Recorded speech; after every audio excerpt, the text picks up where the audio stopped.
নমস্কার, বাসন্তী kitchen and village food থেকে সবাইকে স্বাগত জানিয়ে আজকের আমি একটা নতুন রেসিপি আপনাদের সামনে শেয়ার করতে চাই। সেটা হচ্ছে এই কলার রেসিপি। নষ্ট হয়ে যাওয়া কলা, মানে নষ্ট না বলতে পারো, এই রকম দাগ হয়ে গেলে অনেকে খেতে চায় না। ওই কলা দিয়েই আমি রেসিপিটা বানিয়ে দেখাবো। খুবই সহজে আপনারা বাড়িতে বানিয়ে নিতে পারবেন। তাহলে চলুন আমি কিভাবে বানাচ্ছি আপনারা দেখতে থাকুন। প্রথমেই একটা পাত্র নিয়ে নিয়েছি, আর পাত্রের মধ্যে আমি এই কলাগুলোকে ছাড়িয়ে নিচ্ছি। তো দেখুন, সবগুলো কলাকে আমি এই রকমভাবে ছাড়িয়ে নেব। আর এই রকম দাগ হয়ে গেলে কেউ খেতে যায় না, ফেলে দেয়। তো সেই কলা দিয়েই আমি রেসিপিটা বানাচ্ছি। দেখুন, তো সবগুলো কলাকে এই রকমভাবে ছাড়িয়ে নিলাম। দেখুন কতটা দাগ হয়ে গেছে, মনে হচ্ছে যেন নষ্ট হয়ে গেছে। তো এরপর কলাগুলোকে আমি এরকম হাত দিয়ে ম্যাশ করে নেব। তো আপনারা চাইলে কাঁটা চামচের সাহায্যেও ম্যাশ করে নিতে পারেন। তো আমার মনে হয় হাত দিয়ে এই রকম মেখে নিলে খুব তাড়াতাড়ি হয়ে যাবে।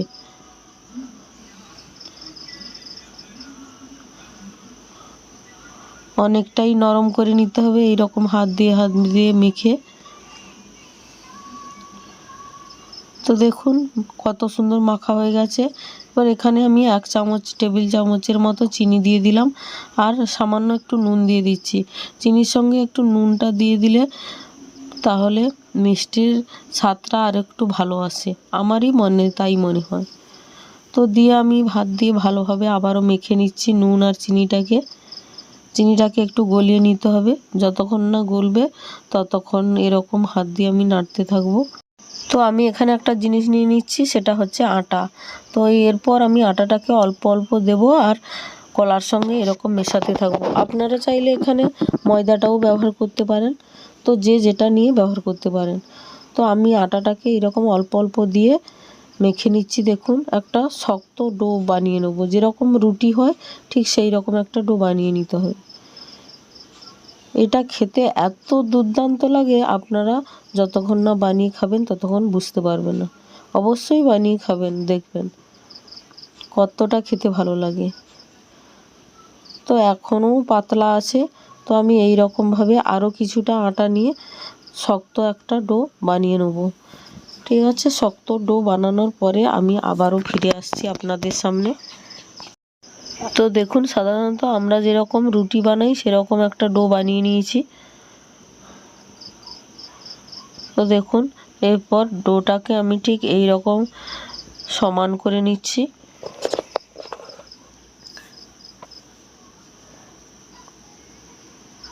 তো দেখুন সুন্দরভাবে সমান করা হয়ে গেছে। এরপর পাত্রের মধ্যে রেখে দিলাম, আর দিয়ে ওপর থেকে একটু সাদা তেল দিয়ে আমি মাখিয়ে দিচ্ছি, তাহলে ওপরটা আর শক্ত হয়ে যাবে না।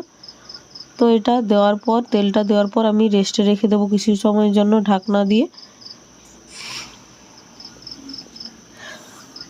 তো এরপর আমি 15 মিনিটের পরে ফিরে এলাম। এসে দেখুন ঢাকনাটা খুলে নিয়েছি, আর খুলে আবারও একটু বেশ হাতের সাহায্যে ভালোভাবে মেখে নিচ্ছি, তাহলে ওপর থেকে স্মুথ ব্যাপারটা আসবে, আর রুটিটাও খুবই সুন্দর হবে। তার জন্য আবারও 5 মিনিটের মতো আমি এই রকমভাবে মাখিয়ে নিচ্ছি। তো দেখুন কত সুন্দর একটা স্মুথ ব্যাপার এসে গেছে। তো এরপর আমি লেচি কেটে নেব।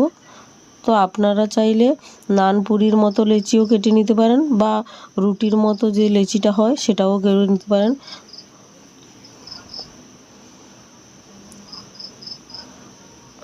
তো দেখুন এই রকমভাবে আমি সবগুলো লেচি কেটে নিচ্ছি।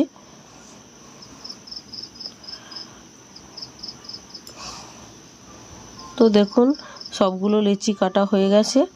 তো এরপর হাতের সাহায্যে একটা একটা লেচি নিয়ে এইরকম সুন্দরভাবে একটা শেপ দিয়ে দিচ্ছি।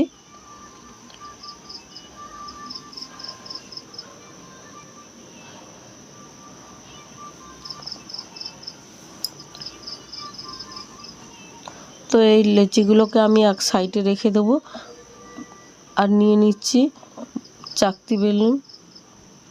তো এরপর আমি ওপর থেকে অল্প একটু আটা ছড়িয়ে দিলাম, দিয়ে একটা লেচি নিয়ে হাত দিয়ে দুদিকটা চেপে দিলাম, দিয়ে এরকম বেলে নিচ্ছি। যেরকম আপনারা রুটি বেলেন সেরকম বেলে নিতে পারেন। বা নান পুরির মতোও বেলে নিতে পারেন মোটা করে, যে যেরকম পারেন সেরকমভাবে শেপ দিয়ে ভাজবেন। তো আমি এখানে রুটি যেরকম ভাজি ঠিক সেই রকমভাবে বেলে নিচ্ছি।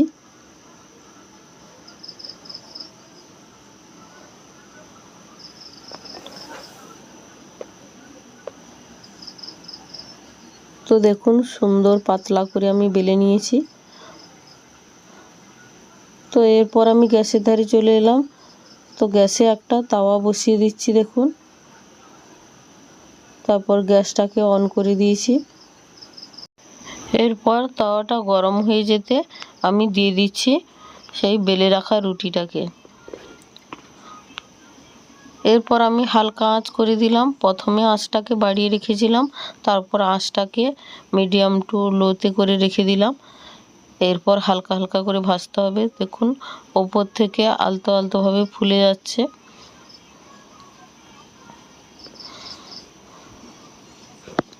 যেহেতু আমি আঁচটাকে একটু কমিয়ে দিয়েছি সেই জন্য ধীরে ধীরে ভাজবো।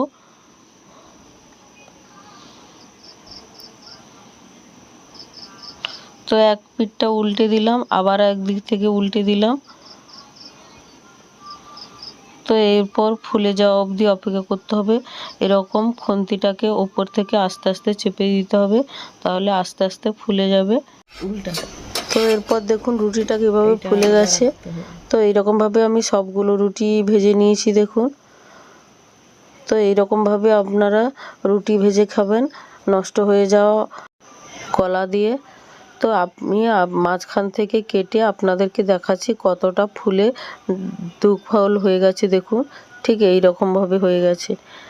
যদি আমার রেসিপিটা ভালো লেগে থাকে তো লাইক কমেন্ট শেয়ার করবেন এবং সাবস্ক্রাইব করে আমার পাশে থাকবেন। ভালো থাকবেন, সুস্থ থাকবেন। দেখা হচ্ছে আবারও কোনো এক রেসিপি নিয়ে।